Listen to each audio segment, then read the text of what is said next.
Hey guys, welcome back to EK TV. I'm delighted to have Trudy Muscat with me and Matthew Scerri, Senior Managers at KPMG. Welcome. Pleasure to be here. Thank you for having us.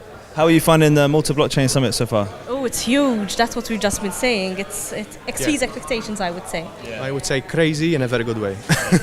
Certainly a lot of people here. Fairly difficult to get around right now. Very much so. Very much enjoying the media space. So tell us a little bit more about your roles at KPMG. So we're both senior managers. I form part of the international tax team, and Matthew here is a software developer. You only have a minute part of the whole team, however, the whole blockchain team. KPMG has invested a lot into blockchain. The team members range from tax and corporate, regulatory and licensing, audit and accounting, software development. We have really invested a lot of time and effort into looking at this from a very holistic perspective. And is that all in Malta, or is that the whole KPMG in general? A lot of effort has been done in Malta, however, no, it is global. We do tap into our colleagues in the US, in Switzerland, across the board, where obviously each KPMG has their specializations. So how can the implementation of blockchain enhance KPMG's business practices? So I think in order to answer that question, it's best to take a step back and look at what blockchain provides. It's effectively a technological means of eliminating trust between multiple parties. Now, as KPMG, we work with a lot of different parties in a lot of different areas and a lot of different sectors. I mean, even between us as different member firms, we're effectively working together, and there is an element of, things like KYC, for example. Trust. Exactly. That sometimes you have to do like over and over, just because there's no technology underlying the whole process. And that is where I personally see blockchain as being beneficial to a business like KPMG. Having said that, since we have clients from all different industries and spectrums, we can also identify these use cases, as in fact we're doing at the moment, and help them find the ideal use case where blockchain can be implemented, where they can actually get the most benefit in the least amount of time. Because at the end of the day, that's what we are there for. And what industries have you seen trending, in terms of your clients that are looking to implement blockchain in their businesses? So throughout the global network, I mean, there's quite a popular project that KPMG has rolled out already. It's called CRISPay, which is effectively tokenizing an air mile system for an international airline. But we also have interest from the public sector, for example, which isn't something that a lot of people immediately think about when they think blockchain. Supply chain management is like your typical use case within a private or consortium space. We're also looking at areas where, one of the other things that we do is IoT, and IoT is perfect when combined with blockchain. So there are a lot of elements where we're actually looking at projects globally where we can actually take data from IoT devices and IoT sensors, apply it on a blockchain, and increase efficiencies and trust in that sort of way. Okay, so I understand recently that KPMG has refreshed its blockchain strategy across finance, customs duty and taxation. Why has this pivot occurred? I would say rather than a pivot, it's just an application.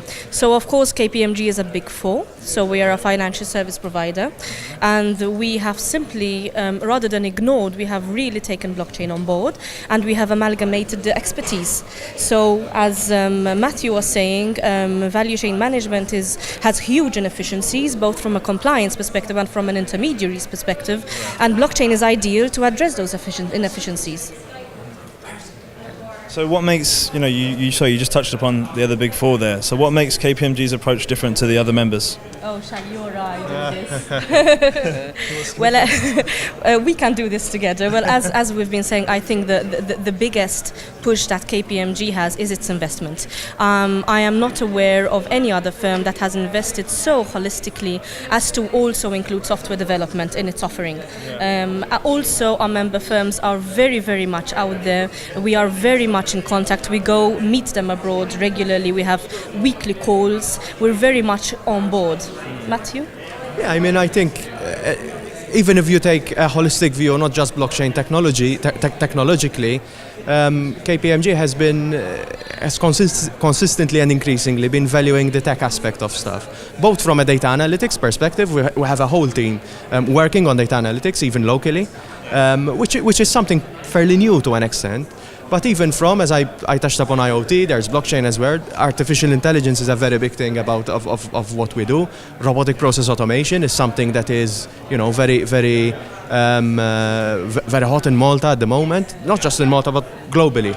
And what we're doing is, when it comes to this technological innovation, we're working a lot with the global network, of course, because when it comes to tech is a global phenomenon. So you can't really say you're going to drive something just from this small island. You need to work with different countries and with different resources all over the world. And each and every country, each and every member firm has its own speciality. Exactly. You just learn from each other.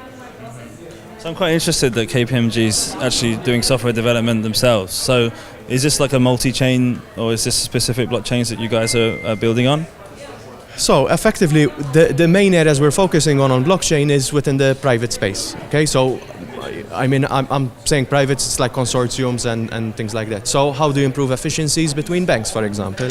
How do you improve efficiencies between different merchants? Why should there be an onboarding process, for each and every client, for each and every solution that they're going to go on? Why should you keep on submitting the same old documents to different clients if you can have a blockchain that centralizes everything and improves these efficiencies? So I would say that is the main area we're looking at. Of course, from a public blockchain perspective, having a software element can help us when it comes to auditing these innovative technology arrangements, as the MDI are calling them, for example, because one of the requirements there is having a certain level of experience.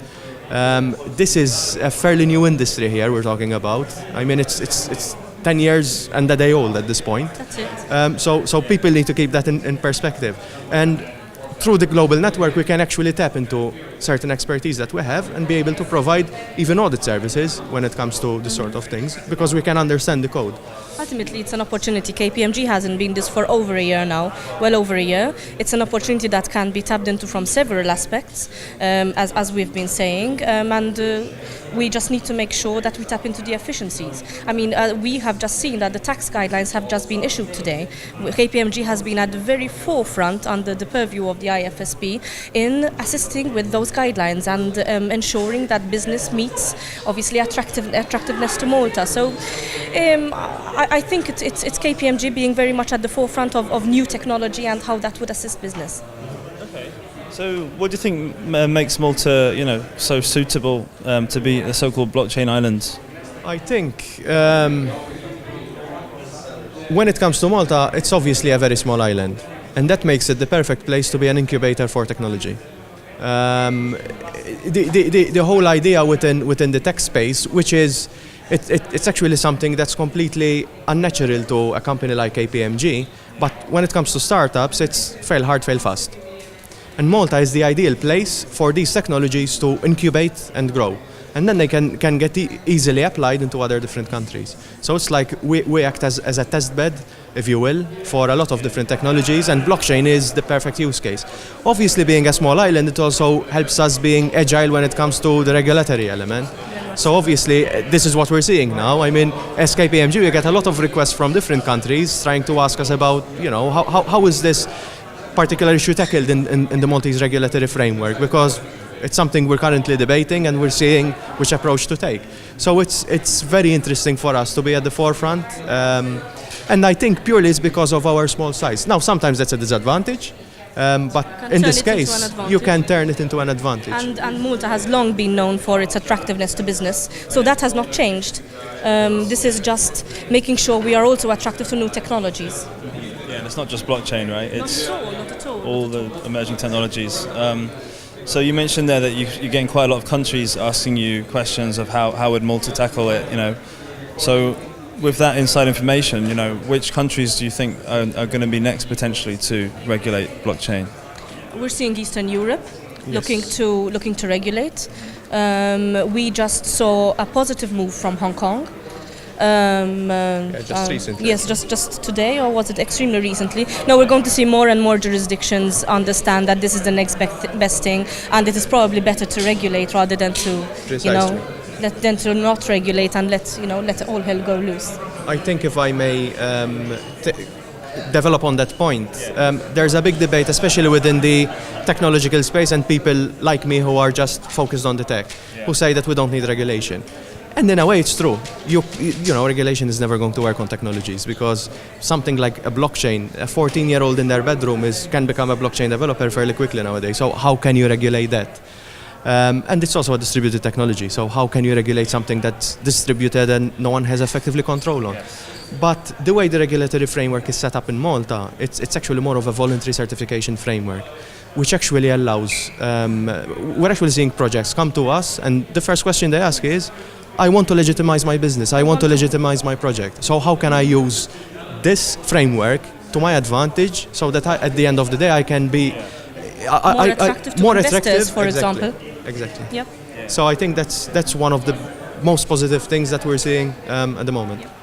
So you touched upon KPMG helping out with the new tax framework. Like, could you tell us a little bit more about that? Like, what was their role? What was KPMG's role in that in Malta? Yes, of course. So KPMG, Dr. Juanita Brogdorf, who is the tax partner at KPMG, is the chairperson of the tax committee of the IFSP. And under that umbrella, she has worked hand in hand with the government in ensuring that the tax guidelines, while attractive to business, effectively regulate the area. We have seen them issued today while we were at the conference. We hope they are effective, but it's a big positive that the tax guidelines have come out so quickly. We're only seeing the regulations come into effect just now. So you guys both are Maltese, right? You both live on the island. How do you think the island's coping with the influx of people and money in the blockchain space? Yeah, I mean, it has to cope. We've sort of seen this with the gaming industry previously. So it's a lot of people sort of are wondering, you know, how is it going to go? We've been through this already. I'm sure we'll cope. It's at the end of the day, it's economics. It's the way things work. And you know, yes, we do have limited space, but at the end of the day, we also have technology. And I think what we need to start seeing, and this is where possibly Malta is excelling at, is using technologies to solve these sort of problems. I mean, remote working nowadays is entirely possible. I sometimes work from home. It's, you know, and to an extent, it's actually better than working from the office sometimes, because you have less distractions. That wouldn't have been possible 10, 15 years ago. And in my mind, as a technologist, that is a means of actually using technology to solve a very real problem. So I think that's what we need to see. Yes, there are problems, mostly because of the limited size, but not just. But you can use technology to sort those out. Which is what the government is doing. No, the government is just onboarding public services onto technology. It's just using technology to facilitate our problems. Absolutely. Okay, well, we're definitely going to be keeping a close eye on what happens here in Malta. Guys, that's EAK TV. Thank you so much, Matthew. Thank you so much, Trudy, for joining us. Most welcome. Make sure you subscribe below. Thanks for watching.